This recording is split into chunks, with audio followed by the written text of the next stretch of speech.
di podcast Sehat Bersama Kami, di mana podcast kali ini kita akan membahas hal-hal yang kadang terlewat oleh masyarakat atau tidak terlalu diperdulikan masyarakat, yaitu terkait gizi dan penyakit menular. Bersama saya di sini, Siti Rahmawati, mahasiswa program studi kesehatan masyarakat, Fakultas Kesehatan Masyarakat, Universitas Tadulako, dan tentunya seperti yang terlihat di sini, saya bersama teman-teman saya yang akan siap membagikan pendapat-pendapat mereka dan perspektif-perspektif mereka terkait gizi dan penyakit menular. Dan mungkin teman-teman boleh perkenalkan dirinya. Halo Rahma, halo semuanya. Perkenalkan, nama saya Vini Gracia. Halo, dan saya Hakim. Halo semuanya, saya Andina. Nah, teman-teman apa kabarnya nih? Aman? Alhamdulillah. Gimana nih soal konsumsi makanannya sebagai anak kos, aman ya? Aman. Oke, teman-teman, saya akan mulai mungkin dari satu pendapat yang pernah saya baca dalam suatu jurnal. Kalau ternyata gizi itu sudah berperan sejak dari masa embrio, di mana ibu hamil yang gizinya kurang atau mengalami kekurangan gizi itu bisa berdampak pada anaknya nanti ketika lahir dan bahkan hingga besar nanti. Gimana nih teman-teman, mungkin dari ini deh. Wah, betul sekali Rahma, saya setuju. Karena pada dasarnya faktanya kondisi bayi setelah dia dilahirkan itu ternyata dipengaruhi oleh keadaan atau asupan nutrisi yang dikonsumsi oleh sang ibu sejak dari dia hamil ke melahirkan. Jadi kondisi bayi setelah dia lahir itu ternyata itu dipengaruhi dari apa yang dikonsumsi ibunya awalnya ketika dia masih hamil.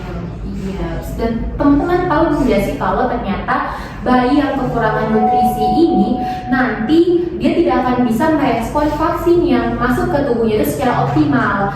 Coba mungkin teman-teman ada yang pernah dengar soal itu? Iya, pernah. Jadi karena sistem kekebalan tubuh dari si bayi kan sangat bergantung dari ASI dan juga pola makannya di awal. Nah, jadi kalau dari awal nutrisinya ini tidak tercukupi, mereka jadi rentan terhadap berbagai infeksi. Misalnya diare, ispa, bahkan sampai pneumonia. Ya, dan menurut ini tidak berhenti di banyak aja begitu ya. Mau di usia berapapun itu, gizi buruk itu bisa membuat ada tahan tubuh itu menurun. Ya, apalagi kalau efeknya bisa bolak-balik begitu. Yes, dan ini juga salah satu fakta yang bikin saya cukup tercengang ya teman-teman. Kalau ternyata hubungan antara malnutrisi dan penyakit menular itu dia dua arah atau bolak-balik, di mana kita bisa sakit karena kekurangan gizi dan bisa tambah kurang gizi karena sakit. Gimana nih teman-teman?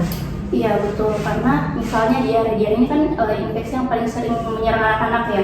Nah, diare ini sendiri bikin anak-anak itu nutrisinya itu tidak terserap dengan sempurna, terus bikin BB-nya juga jadi turun, bahkan sistem imunnya juga melemah yang menyebabkan si anak ini malah kena diare lagi. Nah, siklus yang berulang seperti ini sulit untuk diputus.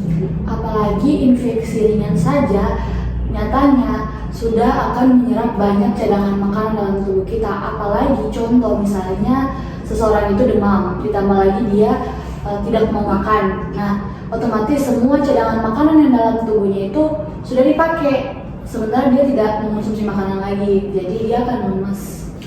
Ya, kalau itu belum lagi ada yang tradisi kaprah begitu.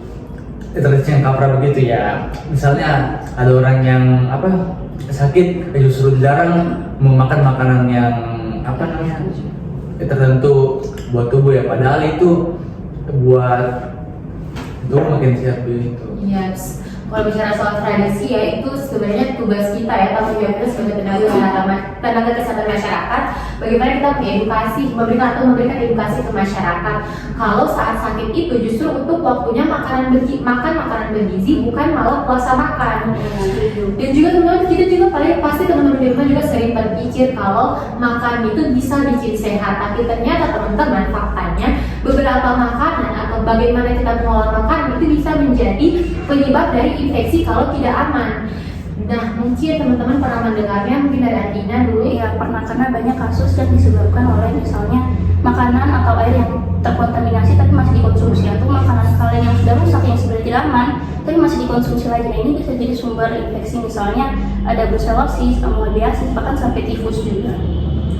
Iya, sebenarnya semua makanan yang dikonsumsi kita yang membuat kita penyakit-penyakit yang disebutkan oleh Andina tadi sebenarnya dasarnya itu dari sanitasi yang buruk.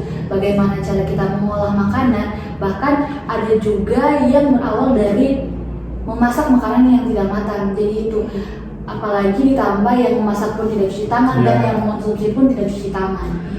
Iya, Yang menarik itu infeksi-infeksi ini juga memperparah malnutrisi begitu ya.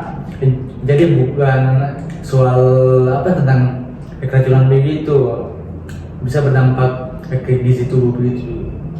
Iya, jadi makanan ini bisa jadi pahlawan, tapi bisa juga jadi musuh, Ya, teman-teman. bisa. Ya, betul sekali, makanan bisa jadi lawan, bisa jadi pahlawan, tapi bisa jadi musuh tergantung dari bagaimana kita mengolah makanan tersebut. So, mungkin saya bakal ajak dulu ya teman-teman saya buat refleksi sebagai tenaga kesehatan masyarakat atau mahasiswa kesehatan masyarakat, sebenarnya apa sih peran yang harus kita ambil? Nah, kembali lagi Rama ke tupoksi Kesmas itu sendiri, di mana kita adalah promotor kesehatan, kita adalah orang yang harus memberitahu masyarakat lewat edukasi. Kita beritahu bahwa makanan itu tidak hanya cuma untuk sebagai agar kita kenyang, tapi bagaimana makanan tersebut bisa menjadi energi untuk kita.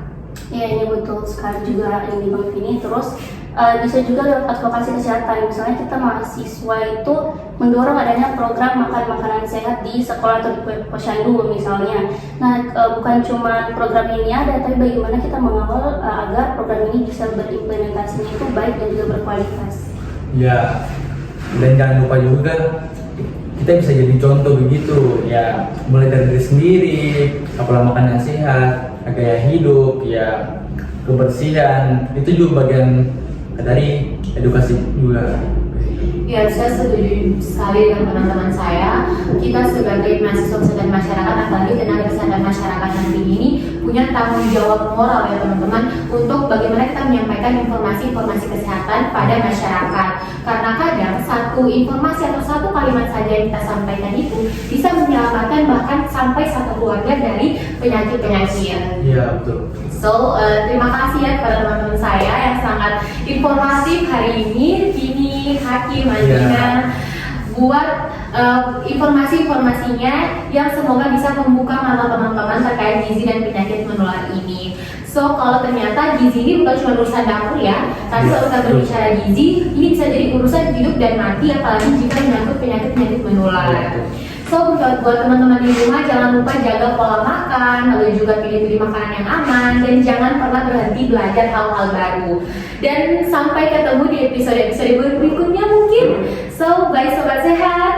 See you on the next time. Bye-bye. One is the loneliest number that you'll ever do. Two can be as bad as one. It's the loneliest number since